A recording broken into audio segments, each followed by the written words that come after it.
स्वागत है आपका इस चैनल पर एक बार फिर से। और आज हम एक नई सीरीज़ की शुरुआत कर रहे हैं। डॉकर्स के बारे में हम जानेंगे। डॉकर्स क्या होता है, डॉकर्स के विभिन्न प्रकार के फीचर्स जो होते हैं उनके बारे में जानेंगे। और प्रैक्टिकली हम डॉकर में एप्लीकेशन, कस्टम एप्लीकेशन बना के देखेंगे। डॉकर कैसे काम करता है, सारा कुछ क्या है, क्यों और कैसा, डॉकर का सब कुछ हम इस सीरीज़ में जो है वो कवर करेंगे। चलिए, तो सबसे पहले हमें ये जानना ज़रूरी है कि डॉकर की ज़रूरत क्यों पड़ी, वाई। ठीक है, तो डॉकर की ज़रूरत पड़ने से पहले हम देखेंगे कि नॉर्मली क्या होता था। एक डेटा सेंटर है, मतलब डेटा सेंटर मतलब एक, आप ये समझ लीजिए आपका लैपटॉप है ना, एक होस्ट मशीन है। वो मशीन क्या है, उसमें बहुत बड़ा हार्डवेयर पड़ा हुआ है, रैम बहुत बड़ी है, उसमें सब कुछ बहुत हार्डवेयर पड़ा हुआ है। लेकिन अब उसको एक ही सर्वर के लिए हम क्यों यूज करें? क्या हम इसको इस पे ऐसा कुछ कर सकते हैं कि इसमें हम मल्टीपल सर्वर एक ही सिस्टम पे चला सकें? तो यहाँ पर जो कॉन्सेप्ट आया कि हम एक ही हार्डवेयर पे उसकी एफिशिएंसी को यूज करके उसको मोर एफिशिएंट बनाएं और उसी को यूज करके हम मल्टीपल सर्वर बना के मल्टीपल एप्लीकेशंस को रन कर सकें। उसके लिए कॉन्सेप्ट आया वर्चुअलाइजेशन का। अब वर्चुअलाइजेशन क्या होता है?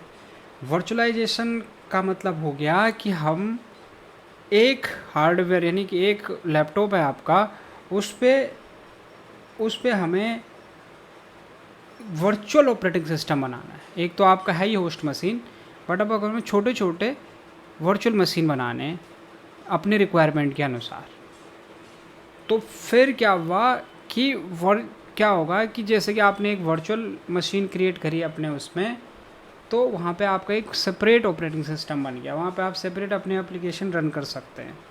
तो इसी प्रकार से आप जितने आपके हार्डवेयर के हिसाब से आप उतने वर्चुअल मशीन बना सकते हैं और उस सर्वर को रन कर सकते हैं। बट अब इसमें भी एक प्रॉब्लम ये आई कि जो वर्चुअल मशीन थी उसमें वो एक पर्टिकुलर एप्लीकेशंस के लिए क्या ज़रूरत है, वो एक्चुअली पूरा का पूरा एक कंप्लीट ऑपरेटिंग सिस्टम ही इंस्टॉल होता था उन मशीन्स में।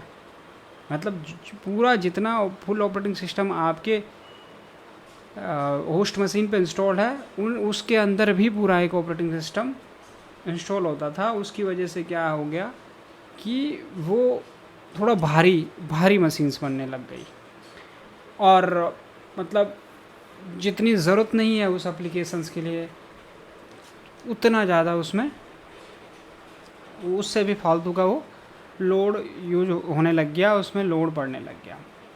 तो इस प्रॉब्लम को टैकल करने के लिए फिर ऑप्शंस आया कंटेनराइजेशन का,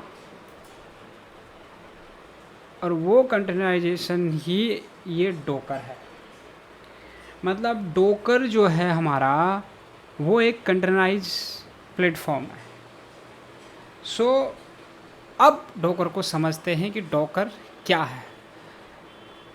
सो डॉकर को समझने से पहले थोड़ा ये समझ लेते हैं कि एक्चुअल में कंटेनर क्या। अब समझते हैं कि क्या, ठीक है।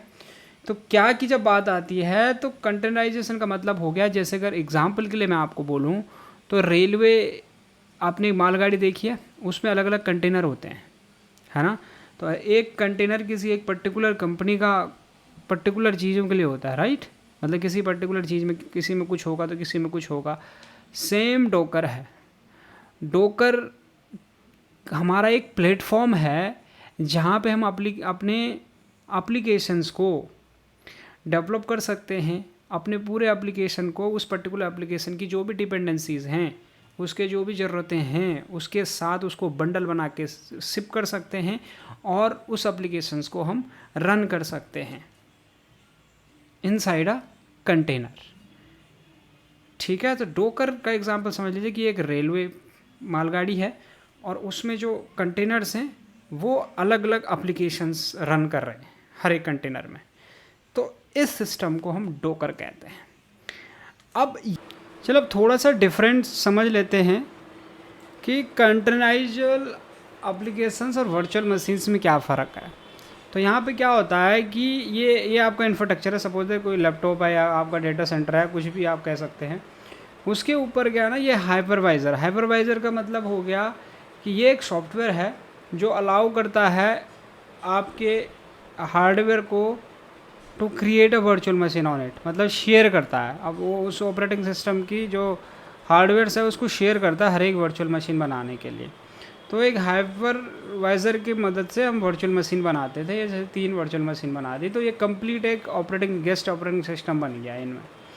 वहीं कंटेनराइजेबल में क्या हुआ कि इंफ्रास्ट्रक्चर जो होस्ट ऑपरेटिंग सिस्टम है उसके ऊपर हम डॉकर को इंस्टॉल करते हैं, और डॉकर को इंस्टॉल करने से फिर हम उसके ऊपर कंटेनर बनाते हैं। तो जितनी हमें ज़रूरत है उसके अकॉर्डिंग कंटेनर बनाते हैं, और ये कंटेनर जो है ये पर्टिकुलर एप्लीकेशंस के लिए हैं। जैसे यहाँ पे ऐप ए बी सी, तो पर्टिकुलर एप्लीकेशंस के लिए ये कंटेनर, और इस पर्टिकुलर कंटेनर को कितने हार्डवेयर की ज़रूरत है वो डॉकर जो है वो डिसाइड करेगा और उसको शेयर करेगा होस्ट मशीन से। ठीक है, तो ये है एक डिफरेंस हमारे वर्चुअल मशीन्स का और कंटेनर्स का। तो ये बहुत लाइट वेट होते हैं, कंटेनर्स जो होते हैं बहुत लाइट वेट होते हैं, बहुत ही ईजी और बहुत ही जल्दी आप इनको बना सकते हो in compare to virtual machines. ठीक है, चलिए अब इंस्टॉलेशन प्रोसेस देख लेते हैं डॉकर का, डॉकर कैसे इंस्टॉल करते हैं हम। ठीक है, प्रोसेस शुरू करने से पहले हमें थोड़ा नॉलेज होना बहुत ज़रूरी है। तो जब सबसे पहले डॉकर का जब रिलीज हुआ डॉकर, तो वो लिनक्स के लिए ही हुआ। सो बेसिकली कंटेनर बनते हैं वो लिनक्स बेस ही बनते हैं। तो उनको अगर आपको रन करना है विंडोज़ के ऊपर, तो उसके लिए हमें ज़रूरत पड़ती है विंडोज़ सबसिस्टम की। सो बेसिकली विंडोज़ सबसिस्टम एक फीचर्स है विंडोज़ के ऊपर, जो कि अलग प्रकार के ऑपरेटिंग सिस्टम को आप रन कर सकते हो। तो जैसे Windows subsystem for Linux WSL, ये हमें इंस्टॉल करना होता है to run the Docker on our host machine और our laptop you can say. ठीक है, तो सबसे पहले हम वो देखते हैं कि हम इंस्टॉल इसको कैसे करते हैं। चलिए, सो इंस्टॉलेशन का प्रोसेस चेक करते हैं। तो सबसे पहले हमको वो जाना होगा डॉकर्स की साइट्स पे। ठीक है, और यहाँ पे डॉकर की साइट पे जाके हम गेटिंग स्टार्टेड विद डॉकर, सो हम जाएंगे डॉक्यूमेंट्स में और डाउनलोड और इंस्टॉल वाले ऑप्शंस में जाके यहाँ पे तीनों ऑप्शन आपके पास आएंगे, डॉकर डेस्कटॉप और मैक, डेस्कटॉप और विंडोज़ और डेस्कटॉप और लिनक्स। तो हम डॉकर डेस्कटॉप इंस्टॉल करेंगे। जब आप डॉकर डेस्कटॉप इंस्टॉल करेंगे तो उससे पहले आपको इसकी डिपेंडेंसीज़ आपको देखनी होंगी।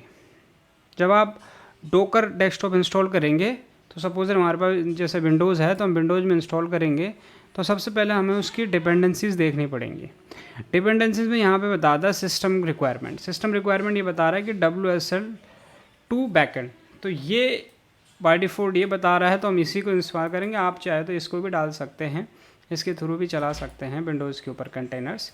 और यहाँ पे हम Windows subversion for Linux install करेंगे। उसमें कुछ रिक्वायरमेंट है कि अगर आप विंडोज़ 11 आपके पास है तो आपके पास ये वर्जन होना चाहिए, और अगर विंडोज़ 10 है तो इतनी एटलीस्ट इतनी बिल्ड होनी, ये वाली बिल्ड होनी चाहिए इसके ऊपर की। ठीक है, सबसे पहले हमें फिर ये WSL इंस्टॉल करना है। तो WSL हम इंस्टॉल करेंगे तो WSL वाले डॉक्यूमेंट पे जाएंगे। उसके लिए उसने यहाँ पे बता रखा है आपको अपने पावर सेल खोलना है, और पावर सेल में जब आप जाएंगे तो आपको ये इंस्टॉल कर देना है BSL।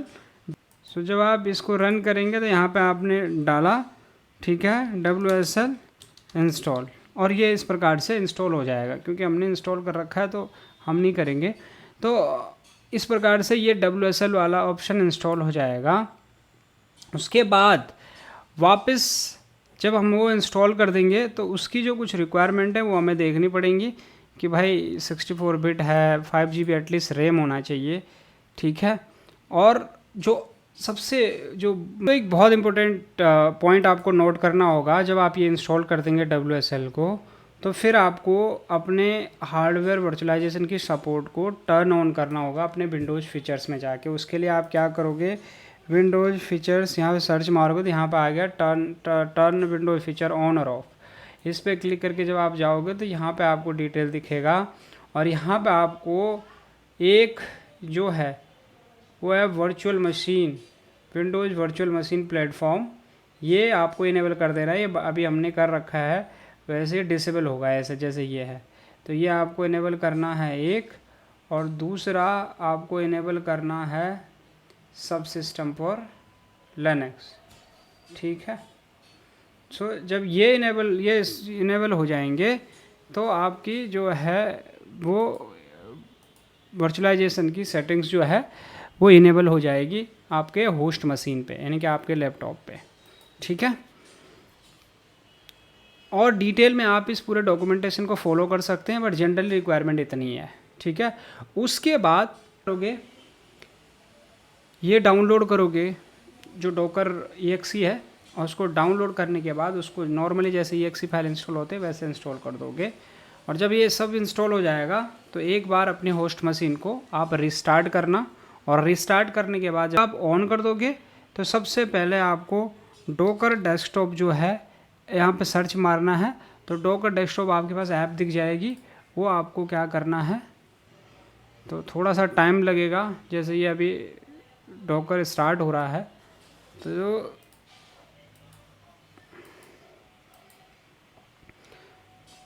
आपने डॉकर इंजन स्टार्ट कर दिया।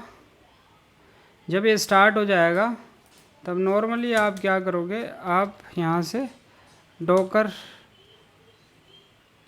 कमांड से चेक करोगे कि डॉकर रन हो रहा है कि नहीं हो रहा है, ठीक है। पर अभी ये जैसे ही ये सिस्टम अप होगा उसके बाद, चलिए जैसे ही डॉकर अप हो जाएगा वैसे हमें यहाँ पे दिखने लग जाएंगे ये जो कंटेनर्स हैं। यहाँ पे जो भी कंटेनर आप क्रिएट करोगे वो सारी लिस्ट यहाँ पे दिखेगी, ठीक है। और यहाँ पे जो बाकी इमेजेस जो हैं, जो लोकल इमेजेस आपने डाउनलोड करी होंगी वो यहाँ पे दिख जाएंगे। तो बाय डिफ़ॉल्ट अभी हमने कर रखे हैं तो इसलिए आपको सारी इमेज यहाँ पे दिखेंगे। वैसे यहाँ पे कोई भी इमेज आपको नहीं दिखेगी, सब ब्लैंक दिखेगा, इमेजेस में भी और कंटेनर्स में भी। पहले फ़ीचर्स के बारे में जानेंगे, जैसे कंटेनर क्या होता है, इमेजेस क्या होते हैं, और उसके बाद हम अपना बेसिक एक डॉकर में एक नॉर्मल हेलो वर्ल्ड एप्लीकेशन कैसे रन कर सकते हैं उसके बारे में समझेंगे। दोस्तों, अगर आपको ये वीडियो पसंद आया हो तो लाइक कीजिए, चैनल को सब्सक्राइब कीजिए और शेयर कीजिए। धन्यवाद।